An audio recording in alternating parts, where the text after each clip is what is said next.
செம்ம டேஸ்ட்டாக இருக்குங்க. அப்படியே வாசனை அவ்வளோ வாசனையாக இருக்கும்.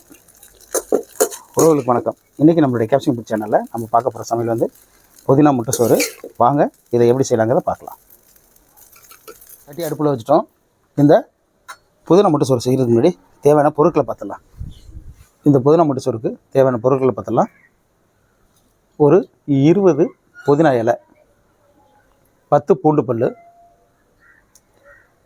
ஒரு பச்சை மிளகாய், சின்ன துண்டு இஞ்சி, கொஞ்சமாக மல்லி இலை, 1 கப்பு சோறு, பெரிய வெங்காயம் நல்லா பொடிசாக இது மாதிரி நறுக்கி வச்சுருக்கேன், 1/4 ஸ்பூன் கரம் மசாலா, 1/4 ஸ்பூன் தனி மிளகாய்த்தூள், 1/4 டீஸ்பூன் ஜீரகம், 3 முட்டை, தேவையான அளவுக்கு எண்ணெய், தேவையான அளவுக்கு உப்பு.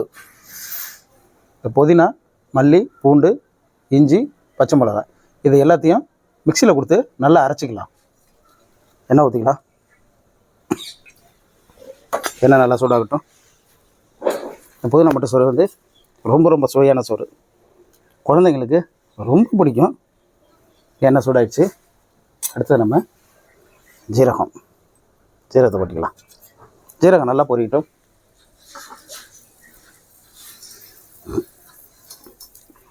சீரகம் நல்லா பொரிஞ்சிட்டு அடுத்தது வெங்காயம் வந்து நான் கொஞ்சம் அதிகமாக போட்டிருக்கேன். நீங்கள் வேணுன்னா கொஞ்சம் கம்மி பண்ணிங்க. கூடுதலாக தேவைன்னா கூடுதலாக போட்டுங்க. எனக்கு வெங்காயம் ரொம்ப பிடிக்கும். அதனால் வெங்காயத்தை வந்து இந்த மாதிரி பொடிசா நட்டிங்க. அப்போ தான் சாப்பாட்டில் இருக்கிறதே தெரியாது. வெங்காயம் நல்லா வதங்கணும். நம்ம செய்கிற சில பொருள் வந்து குழந்தைங்க வந்து விரும்பாத சில பொருள்லாம் நம்ம எதோட சேர்த்து மறைச்சி கொடுக்கலாமோ அந்த மாதிரி கொடுத்துடணும். அப்போ தான் குழந்தைங்க வந்து சில பொருளில் விரும்பி சாப்பிடுவாங்க. சில பொருள்களுக்கு அதாவது சில குழந்தைங்களுக்கு முட்டை பிடிக்காது, வெங்காயம் பிடிக்காது, பூண்டு பிடிக்காது.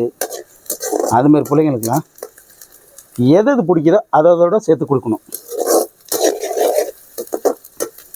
பாருங்கள் வெங்காயம் எப்படி வதங்கியிருக்கு. இந்த நேரத்தில் இந்த அரைச்சி வச்சுருக்கோம் பாருங்களேன், இந்த புதினா, பூண்டு, இஞ்சி, மல்லி, பச்சை மிளகாய் இது எல்லாத்தையும் இதில் கொட்டி நல்லா வதக்கிக்கலாம். பச்சை வாசனை போகிற அளவுக்கு நல்லா வதக்கிக்கலாம். இந்த புதினா போட்ட பிறகு ஒரு வாசனை வருது பாருங்கள். ஐயோயோ அப்படி இருங்க. எல்லாமே ரெடியாக இருந்ததுன்னா இந்த சோறை ஒரு 10 நிமிஷத்தில் செஞ்சு முடிச்சிடலாம். அற்புதமான ஒரு லஞ்ச் பாக்ஸு. அதாவது குழந்தைங்கள்லேருந்து பெரியவங்க வரலையும் ரொம்ப விரும்பி சாப்பிட்ற ஒரு லஞ்ச் பாக்ஸ் வேணும் இது.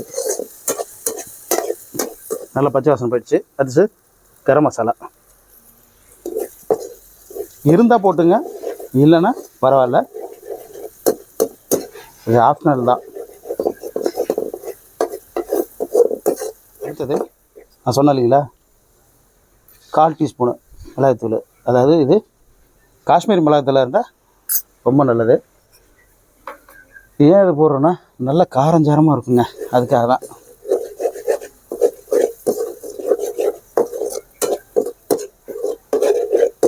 இது நம்ம உப்பு போட்டுக்கிறோம்.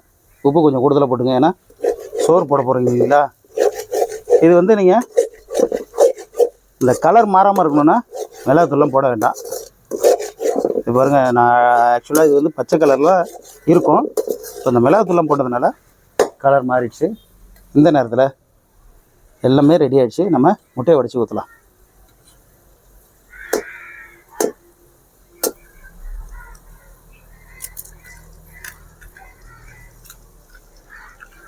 உங்களுக்கு எத்தனை முட்டை தேவையோ அத்தனை முட்டை ஊற்றிங்க.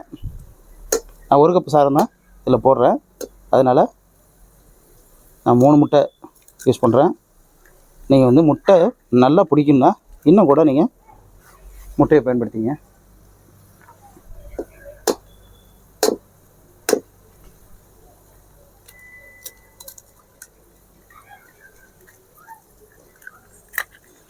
நல்லா முட்டையை பொரிச்சிடுங்க. அது கூட கலந்து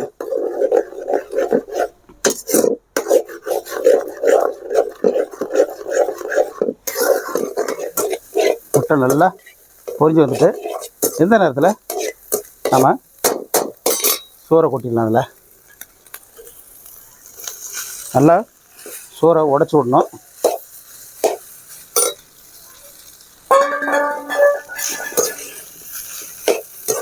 அதாவது இந்த புதினா முட்டை சோறு ரெடி ஆகிடுச்சு. பாருங்கள் எப்படி இருக்க, அம்சமாக இருக்குது பாருங்கள். அப்படியே பொலன்னு அவ்வளோ வாசனையாக உங்களுக்கு. நீங்கள் சோறு கொஞ்சம் கூடுதலாக போட்டேன் நான், அதனால் சோறை கம்மி பண்ணிங்க. உங்களுக்கு என்ன அளவுக்கு தேவையோ அந்த அளவுக்கு போட்டுங்க.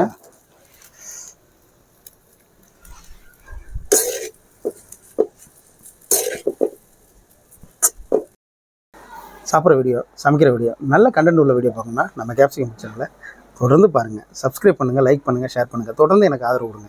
நீங்கள் கொடுக்குற ஆதரவு தான் புதிய சமையலை நான் தொடர்ந்து போட்டுகிட்டே இருக்கேன். நீங்கள் கொடுக்குற ஆதரவு தான் நம்ம சேனல் ஒரு அடுத்த கட்ட லெவலுக்கு கொண்டு போகும்.